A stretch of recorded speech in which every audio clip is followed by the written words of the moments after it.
Hi everybody, I'm Pia from Stitches and Scraps, and today I'm working with Global Backyard Industries to show you how to make this beautiful t-shirt yarn hot pad or trivet with a knotted fringe.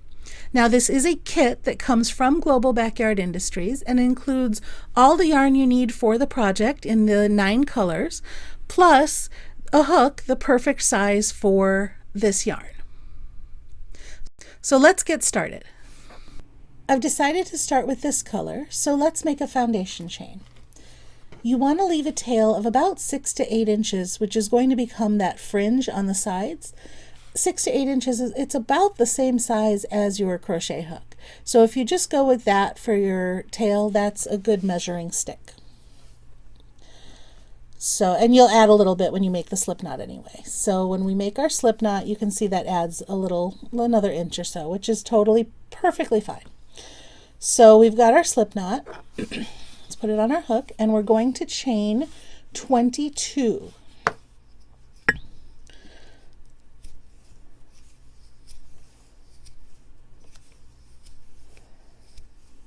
Okay, I have a chain of 22, and now I'm going to cut the yarn because we want a fringe on both ends. So I'm going to be cutting the yarn every single row, even the foundation chain. So again, you can pull your hook out a little bit, measure approximately the length of your hook, and then cut the yarn right about that length. And go ahead and fasten off. When you fasten off your foundation chain, don't pull on this too tightly, because otherwise you'll cinch up this stitch too much and you won't be able to work back into it. We're going to be working into the back bump of our stitches.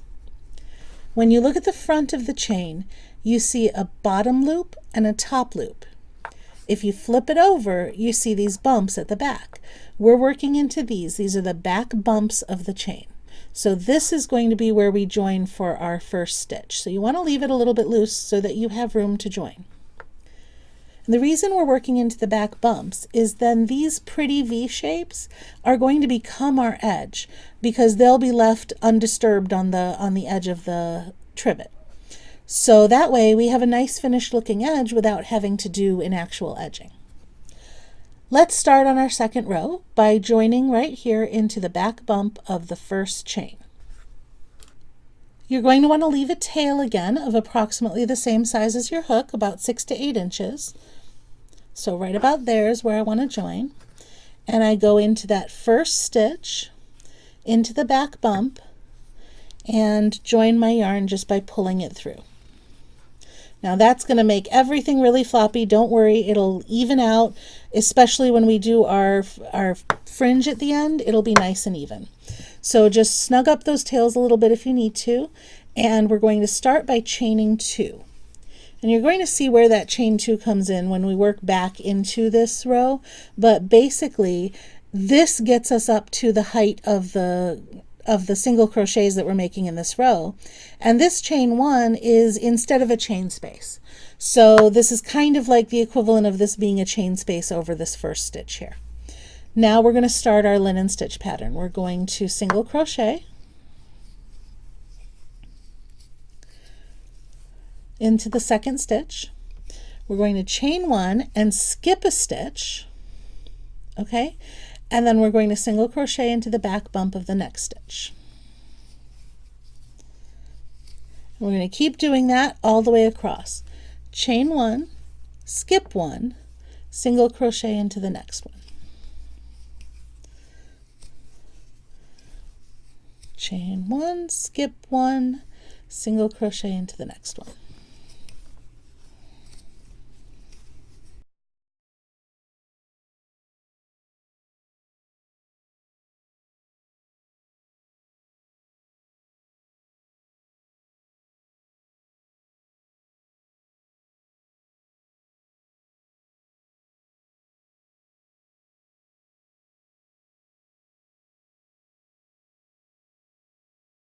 Let's check that we're correct. We have our little chain 2 bit in the beginning here, and then we have 1, 2, 3, 4, 5, 6, 7, 8, 9, 10, 11 stitches. Perfect.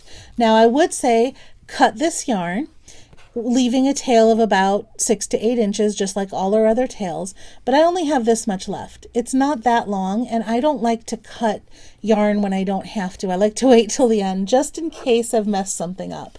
So I'm actually just going to fasten off, pulling all of this long tail through, and just leave it there until I need to cut it when I'm done. Now I'm going to turn my work, and I'm going to start the next row. So my next color, I want to use this one. And from now on, I'm going to do pretty much exactly the same thing that I've been doing. I'm going to leave a tail for my fringe about the same size as my hook. So right about there.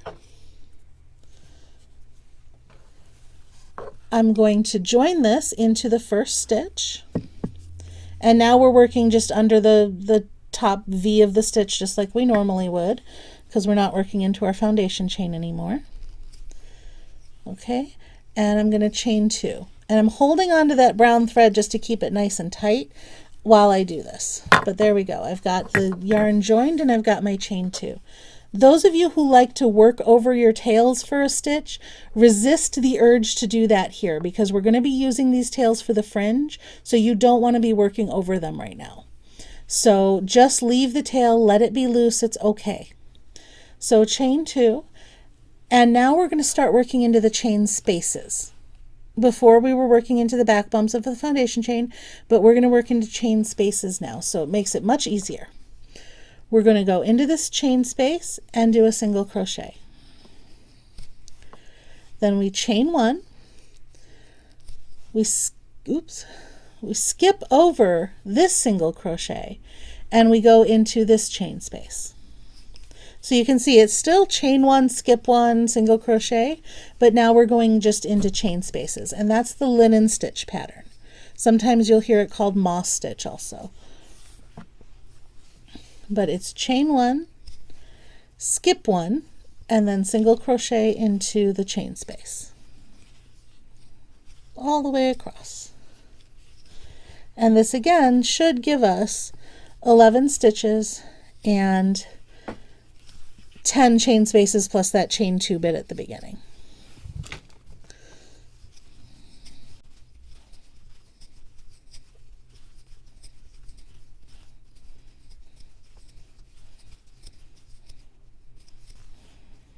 Now I've come to that chain 2 bit at the beginning, right?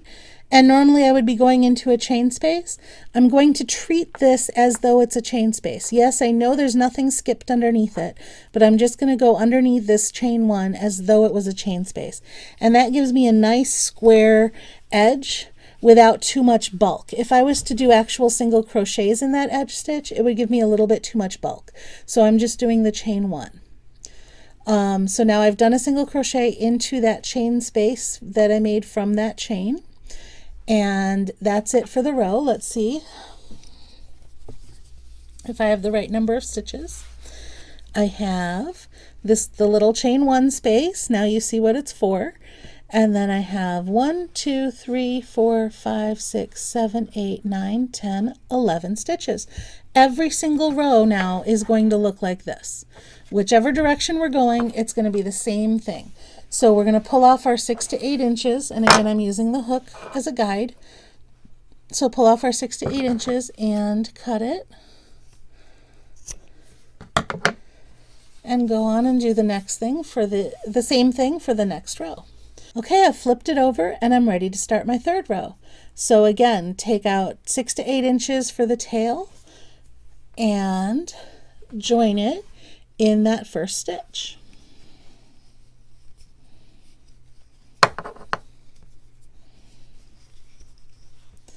Chain 2, snug up your tails, single crochet in the first chain space, chain 1, skip 1, single crochet in the next chain space, all the way across. Chain, skip a stitch, single crochet in the next chain space. Okay, now we're at the end, and remember we're going to treat this chain 2 as though it's a chain space, so find the hole and stick your hook in right there under that chain 2.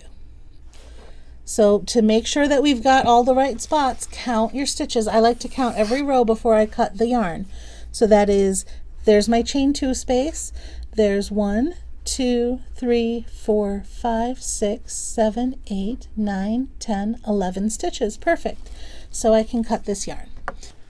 So I'm going to grab my next color, and I flip this over again. This is where I fastened off.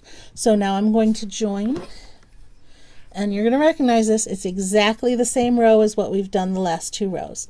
So leave a 6-inch tail, 6 to 8 inches, join in the first stitch, snug everything up, and chain 2.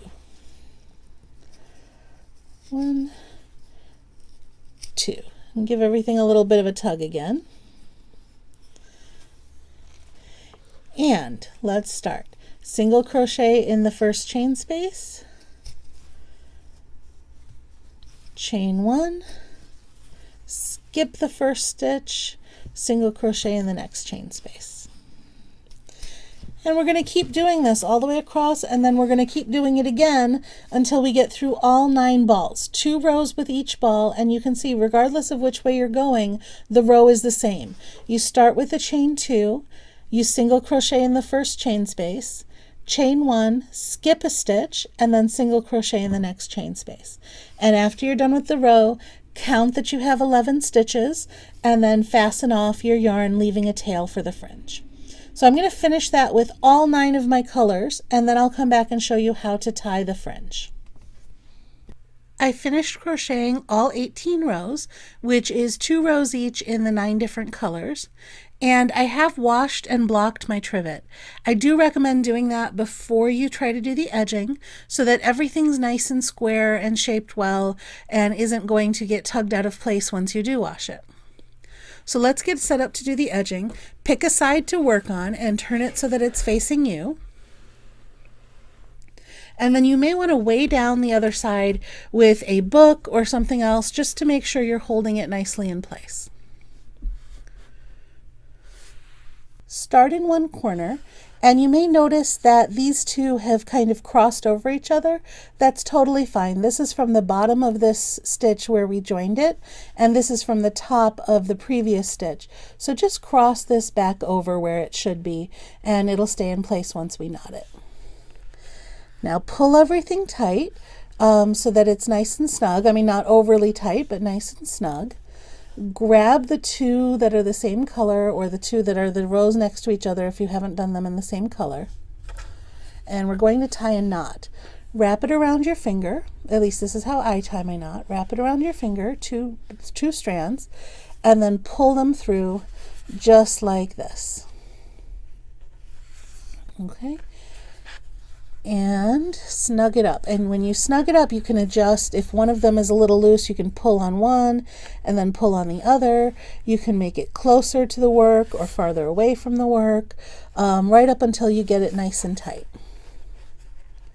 So get it how you like it. See, I think that's a little bit looser, so I'm going to tug on just one strand till I get it nice and tight. And that looks good to me. So there's my first knot. Now we're going to go down and do the same thing for all the 9 colors.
And there we have the 9 knots for my knotted fringe.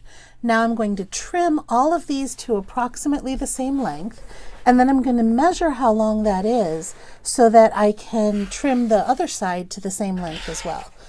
So from the knot is where I'm measuring.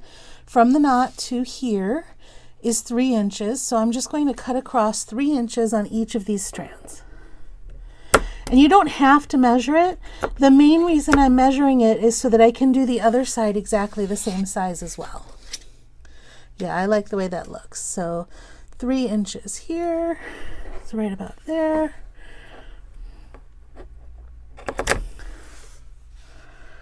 Yep, nice and even. Let's do that one. And don't stretch it when you cut because it'll bounce back and then it won't be quite the right size.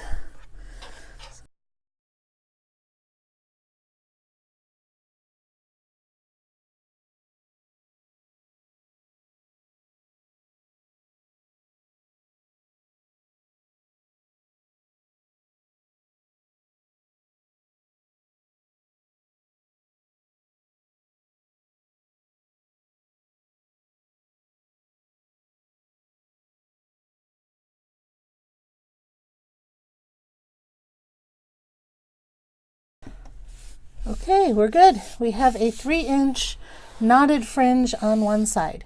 Now I'm going to flip it around and do the exact same thing on the other side.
And there we are. We have a beautiful t-shirt yarn trivet with knotted fringe. Now some adjustments you can make. You can obviously make the fringe longer or shorter if you like. If you want a wider or narrower trivet, you can use more or fewer stitches, but in multiples of 2. So you need an even number of stitches to start with. If you have extra yarn left over, you can also add more rows.